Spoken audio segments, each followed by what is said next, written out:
Doctor Babasaheb Ambedkar Marathwada university Aurangabad UGC HRDC online refresher course human rights and social inclusion. Myself doctor Kavita Arkirdak, SPM Gilani Mahavidyalaya Ghatanji, roll number 20.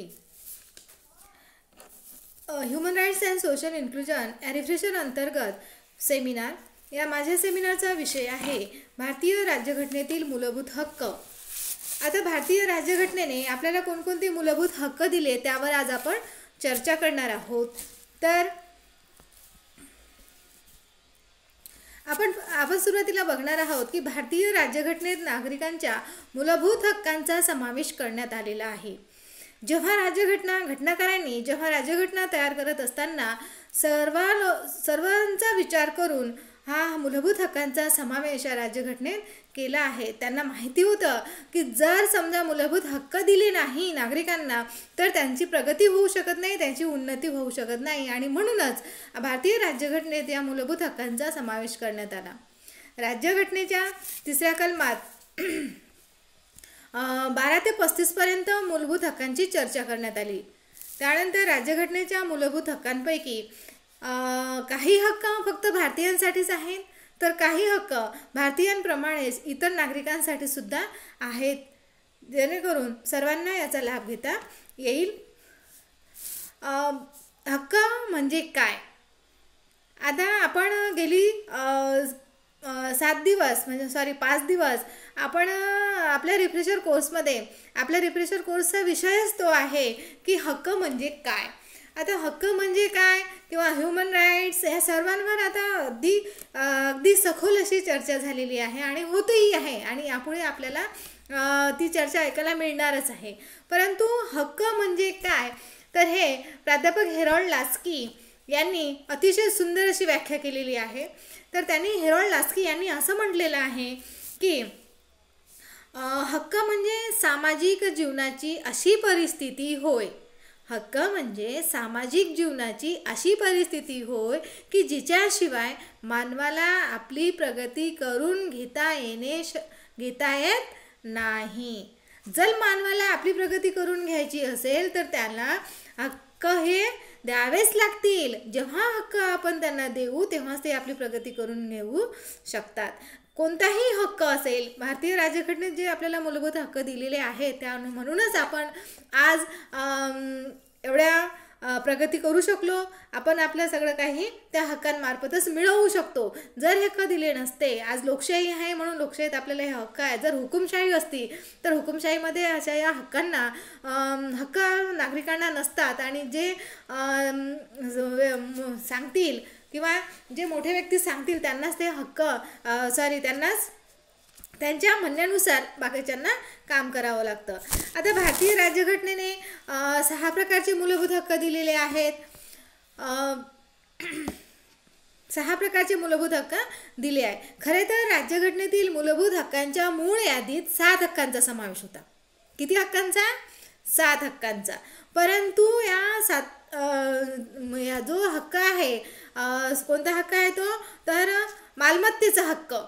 या मालमत्तेचा हक्क जो आहे त्यापैकी 31व्या कलमात जो मालमत्तेचा हक्क दिला होता तो खूपच वादग्रस्त ठरला. त्यावर अनेक चर्चा झाल्या, अनेक वाद झाले, आणि त्यामुळे तो मूलभूत हक्कातून 1948च्या 44व्या घटना दुरुस्तीनुसार त्या मालमत्तेचा हक्क हा मूलभूत हक्कातून काढून टाकण्यात आला.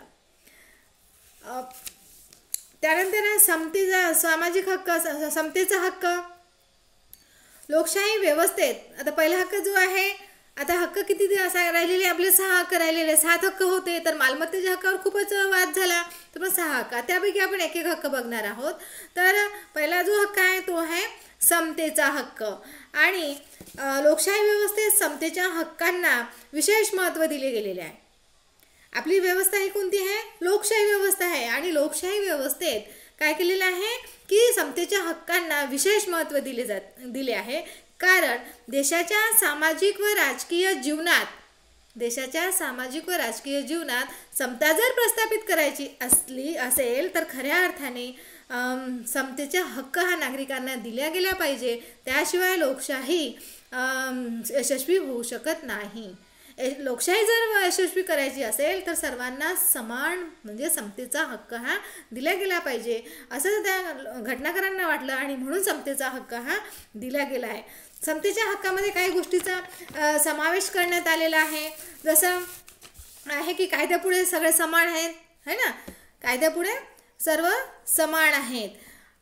समान संरक्षण दिलेलं आहे. कोणताही उच्च नीच गरीब श्रीमंत असा भेदभाव कायद्यापुढे नाही. तर कायद्यापुढे प्रत्येक व्यक्ती काय आहे, समान असेल अशी हमी राज्यघटनेने दिलेली आहे. त्यानंतर आहे भेदभावाचा अभाव. कोणत्याही नागरिकाला भेदभाव करता येणार नाही. समतेच्या हक्कामध्ये सांगितलं आहे की भेदभाव हा कोणालाही करता येणार नाही. जसा धर्म असेल, लिंग असेल, वंश असेल, जात असेल यावरून कोणत्याही नागरिकांमध्ये भेदभाव करता येणार नाही. सर्व नागरिके समान असतील. कायद्यापुढे हे समान असेल आणि सगळ्यांना समान संरक्षण प्राप्त होईल याची हमी राज्यघटनेने दिलेली आहे. त्यानंतर समतेच्या हक्कामध्येच सांगितलेलं आहे की संधीची समानता. प्रत्येक व्यक्तीला संधी मिळेल, त्याच्या क्वालिफिकेशननुसार असेल, पण कोणीही त्या संधीला नाकारू शकत नाही. धर्म, कुळ, जात, लिंग यावरून संधी त्याला नाकारू शकत नाही. राज्याच्या नियंत्रणाखाली जे काही पदं असतील त्या ते पद त्या व्यक्तीला ते मिळू शकतात त्याच्या पात्रतेनुसार. अस्पृश्यता पाळण्यास बंदी. समतेच्या हक्कामध्ये सांगितलं अस्पृश्यता पाळण्यास बंदी. कायद्याने हा गुन्हा आहे. एवढंच नाही तर पदव्या देण्यास सुद्धा बंदी आहे. पूर्वी पदव्या देत होते, है ना. आता पदव्या देण्यास म्हणजे हे ग्रॅज्युएट झालो आपण किंवा ही पदवी नाही तर पाटील ही पदवी होती, है ना. तर अशा पदव्या देण्यास सुद्धा आता बंदी आहे. त्यानंतर दुसरा जो हक्क आहे तो आहे स्वातंत्र्याचा हक्क. प्रत्येक व्यक्तीला हा स्वातंत्र्याचा हक्क राज्यघटनेने दिलेला आहे. समतेच्या हक्का इतके स्वातंत्र्याच्या हक्काला सुद्धा महत्त्व दिले गेलेले आहे. जर नव्हे तर स्वातंत्र्याचा हक्क हा लोकशाहीचा आत्मा आहे. काय आहे, लोकशाहीचा आत्मा आहे. स्वातंत्र्याचा हक्क प्रत्येक व्यक्तीला स्वातंत्र्य दिले गेलेलं आहे. तर सर्व हक्कांचा मूलाधार हा स्वातंत्र्याचा हक्क आहे. यामध्ये कोणकोणती हक्क दिली तर भाषण स्वातंत्र्य दिले, आपलं मत प्रदर्शन करण्याचं स्वातंत्र्य दिले. आज आपण कुठेही आपल्याला बोलवलं असेल तर आपण भाषण देण्यासाठी जाऊ शकतो, व्याख्यान देण्यासाठी जाऊ शकतो, आपलं मत आपण प्रदर्शित करू शकतो. आपल्याला कोणीही अडवू शकत नाही. आपल्याला आपलं मत मांडण्याचं स्वातंत्र्य आहे, भाषण करण्याचं स्वातंत्र्य आपल्याला राज्यघटनेने स्वातंत्र्याच्या हक्कामध्ये दिलेलं आहे. एवढंच नाही तर संस्था किंवा संघटना स्थापन करण्याचा हक्क दिलेला आहे. कोणतीही व्यक्ती एखादी संस्था स्थापन करू शकते, एखादी संघटना स्थापन करू शकते.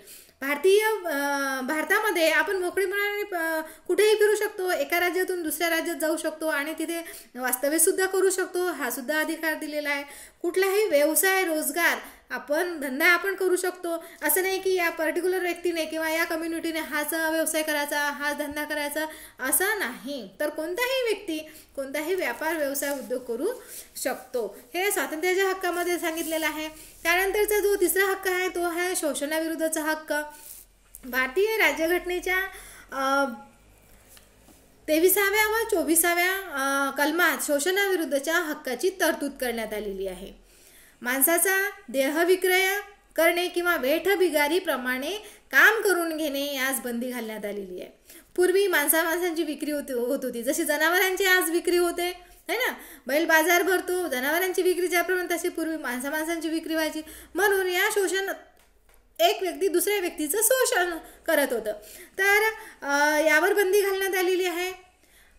वेठबिगाराप्रमाणे काम राबविण्यास बंदी घालण्यात आली आहे आणि देहविक्री करण्यास माणसाची खरेदी विक्री करण्यास सुद्धा बंदी घालण्यात आलेली आहे. तसेच 18 वर्षाखालील जे मुलं आहेत, 18 वर्षाखालील जे मुलं आहेत त्यांना खाणी, कारखाने, जोखमीच्या ठिकाणी, अन्य ठिकाणी कामावर ठेवण्यास बंदी सुद्धा घालण्यात आलेली आहे. आणि जर असं केले तर आपल्याला न्यायालयात जाता येते. आपल्यावर अन्याय झाला तर आपल्याला न्याय मागता येतो. हा आहे शोषणाविरुद्धचा हक्क. त्यानंतरचा जो हक्क आहे तो आहे धार्मिक स्वातंत्र्याचा हक्क. भारतीय राज्यघटनेने सर्व धर्मांना स्वातंत्र्य दिलेले आहे. आपल्या धर्माचं आचरण करण्याचं स्वातंत्र्य, प्रचार प्रसार करण्याचं स्वातंत्र्य सुद्धा सरकारने आपल्याला दिले आहे. आपण आपल्या धर्मानुसार आचरण करू शकतो किंवा एका धर्मातून दुसऱ्या धर्मात सुद्धा जाऊ शकतो. असं काही नाही की एकाच धर्मात राहायचं आहे. पण आपल्याला जर आवडत असेल किंवा आपली जर इच्छा असेल तर आपण जाऊ शकतो, त्या धर्माचं आपण पालन करू शकतो आणि आपण आपल्या मनानुसार, म्हणजे आपल्याला जर वाटत असेल तर आपण आपल्या धर्माचा प्रचार आणि प्रसार सुद्धा करू शकतो. परंतु सार्वजनिक सुव्यवस्था आणि नीतिमत्ता यांचे आरोग्य धोक्यात येणार नाही अशा रीतीने हक्कांचा वापर करता येईल हे देखील स्पष्ट केलेले आहे. त्यानंतरचा जो हक्क आहे तो आहे सांस्कृतिक आणि शैक्षणिक हक्क. या हक्काअंतर्गत अशी तरतूद करण्यात आलेली आहे की भारताच्या प्रदेशात किंवा कोणत्याही भागात वास्तव्य करणाऱ्या नागरिकास कोणत्याही विभागाला स्वतःची अशी लिपी, भाषा किंवा संस्कृती असल्यास ती अबाधित राखण्याचा हक्क दिला आहे. तसेच सरकारने चालविलेल्या किंवा सरकारच्या मदतीवर चालविल्या जाणाऱ्या शिक्षण संस्था असेल, त्या संस्थेमध्ये नागरिकांना धर्म, वंश, जात, भाषा किंवा यापैकी कोणत्याही कारणावरून प्रवेश नाकारता येत नाही. किंवा धार्मिक भाषिक अल्पसंख्याकांनी चालविलेली शिक्षण संस्था या कारणावरून राज्य भेद करणार नाही याची हमी राज्यघटनेने दिली आहे. त्यानंतरचा जो हक्क आहे 6 नंबरचा तो आहे घटनात्मक उपाययोजनेचा हक्क.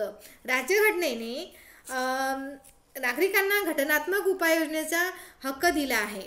हा हक्क म्हणजे नागरिकांच्या इतर हक्कांना, जे नागरिकांना इतर हक्क दिलेले आहे, आता आपण बघितले, समतेचा हक्क आहे, स्वातंत्र्याचा हक्क आहे, शोषणाविरुद्धचा आहे, धार्मिक स्वातंत्र्याचा हक्क आहे, सांस्कृतिक हक्क आहे, शैक्षणिक हक्क आहे, या सर्व हक्कांना दिलेले घटनात्मक संरक्षण म्हणजे घटनात्मक उपाययोजनेचा हक्क आहे.